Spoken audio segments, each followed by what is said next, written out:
Main watch for today's trading session, ticker symbol GME. They report earnings on Wednesday.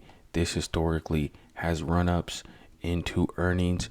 So what we're watching for on GME today is an entry over 23.14 for the move of back over 25, you guys, for the move back over 25, which was a high on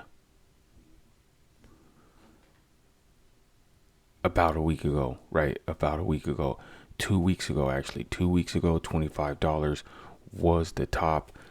We're down from 25 down to 21, moving back up. Yesterday's price action was a nice tight range. You guys can see this really nice tight range here from last Thursday.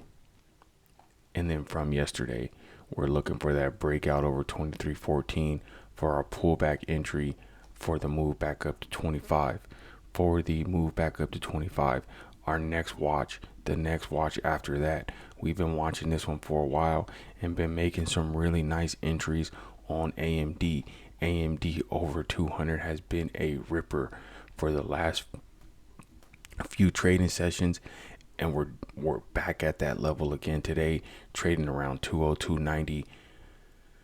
The ultimate breakout level for this is 209. We hit 209 yesterday, could not break that, and here we are back down, retested 200, the 200 level, and we're moving back up. So again, AMD ultimate breakout level is 209. The stop out is under 200. The stop is under 200. The go is above 200. So those are my two main watches today, you guys. Trade smart, trade safe, have your stop losses in place. Let's go.